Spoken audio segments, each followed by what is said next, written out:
Le blanchiment d'argent. Le blanchiment d'argent. On en parle un peu trop ces derniers temps. Alors pourquoi l'Union européenne et le groupe d'action financière, c'est-à-dire l'UE et le GAFI, n'ont pas le blanchiment d'argent? Pourquoi ils n'ont pas le blanchiment du pognon bizarre? Pourquoi? Nous allons essayer de l'expliquer le plus simplement possible. Chers amis, bonjour. Germain Sewé. Le blanchiment d'argent, c'est quand des personnes essaient de cacher l'origine de l'argent qu'elles ont gagné, qu'elles ont acquis illégalement. Par exemple, avec la drogue ou avec la corruption. Elles veulent que cet argent sale paraisse légal pour pouvoir le dépenser sans problème. Pour pouvoir dépenser cet argent-là sans problème. C'est dangereux. C'est dangereux pour la société. Parce que cela aide ces personnes à prospérer. Cela détruit les entreprises honnêtes. Et cela rend, je veux dire, l'économie plus faible. Donc il est important de comprendre comment ça marche pour mieux le combattre. Vous comprenez, chers amis?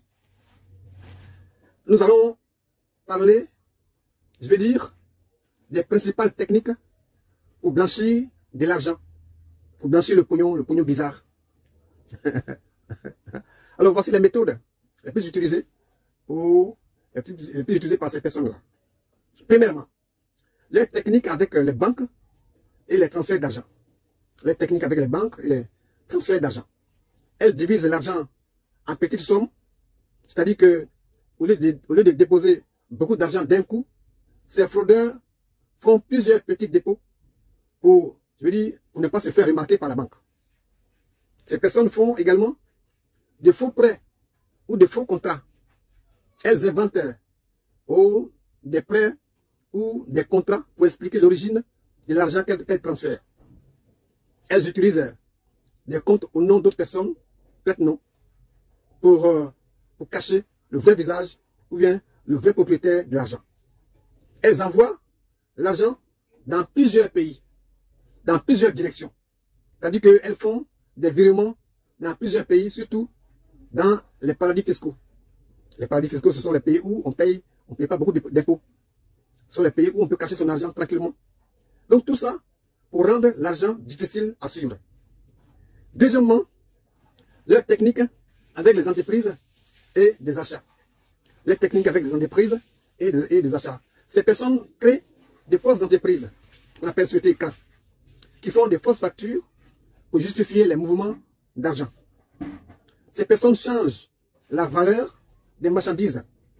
Elles déclarent de faux prix à la douane pour déplacer l'argent discrètement vers d'autres horizons. Elles achètent des maisons ou des immeubles, c'est-à-dire qu'elles achètent des biens immobiliers pour faire entrer l'argent sale dans l'économie légale. De même, elles achètent et revendent des objets chers, comme des voitures ou des bijoux, pour nettoyer cet argent. Troisièmement, leur technique avec le jeu et la crypto-monnaie et la monnaie électronique. Les techniques avec le jeu et la monnaie électronique. Alors, ces personnes utilisent les casinos, c'est-à-dire des lieux où l'on joue à des jeux, des hasards, pour gagner de l'argent, pour gagner beaucoup d'argent. Mais aussi des lieux où l'on paie aussi beaucoup d'argent. Donc, elles achètent des jetons, elles jouent un peu, ou elles ne jouent pas du tout, puis elles échangent les jetons contre un chèque propre. Avec des cartes prépayées ou avec la monnaie électronique. Ces fraudeurs chargent de l'argent sur des cartes anonymes pour le transférer discrètement ailleurs. Donc avec les crypto-monnaies, ils utilisent le Bitcoin par exemple ou d'autres cryptos pour cacher l'origine de l'argent. Parce que ces transactions sont difficiles à tracer.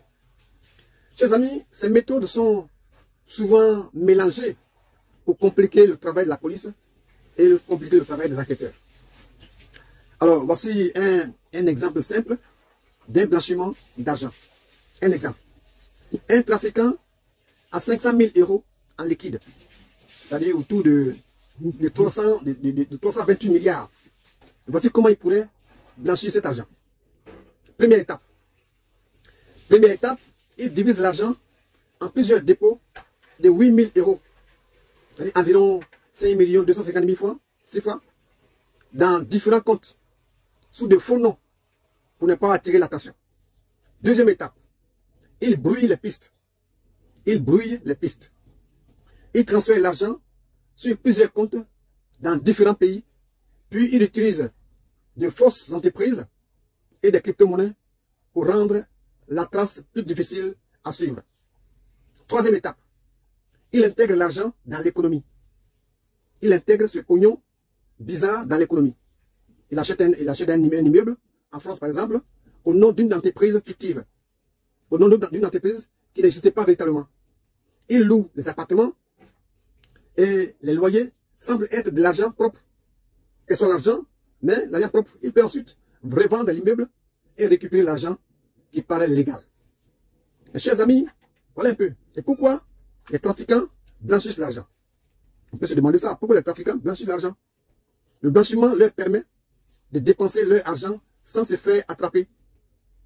Deuxièmement, il leur permet d'acheter des biens et d'investir dans l'économie comme s'ils étaient des personnes, des personnes honnêtes. Donc, il leur permet également d'avoir plus de pouvoir et de corrompre des responsables.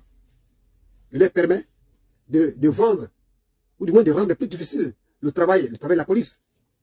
Et puis, enfin, il leur permet donc de mettre leur argent dans plusieurs endroits pour éviter qu'il soit saisi. Chers amis, voilà un peu, mais aussi pourquoi le fait de dire, parce qu'on entend les choses souvent, pourquoi le fait de dire que le blanchiment crée des emplois, c'est faux. Pourquoi l'argument qui consiste à dire que le blanchiment crée de l'emploi est faux? Chers amis, certains disent que ces trafiquants créent des emplois quand ils investissent l'argent. Mais en réalité, ces entreprises forcent la concurrence et détruisent les entreprises honnêtes. Oui, ceux qui sont honnêtes, ils sont pénalisés. Ces entreprises corrompent les autorités pour continuer leurs activités. L'argent blanchi sert souvent à financer d'autres crimes, malheureusement. Cela fait parfois monter le prix de l'immobilier. Cela rend la vie plus chère pour les gens normaux comme vous, pour les gens normaux comme nous. Et quand la police découvre ces business bizarres, ces entreprises ferment et les employés sont laissés sur le carreau et ils perdent leur travail. Donc, chers amis, voilà un peu, on peut retenir que le blanchiment d'argent est très dangereux. C'est pourquoi le GAFI et l'UE n'aiment pas ça. C'est pourquoi ils n'aiment pas ça. Même s'ils peuvent sembler créer des emplois au début, ils causent plus de mal que de bien. Ils nourrissent la criminalité. Ils détruisent les entreprises honnêtes et ils rendent l'économie plus faible. Il faut donc lutter fermement contre le blanchiment d'argent pour protéger la société. Je vous salue.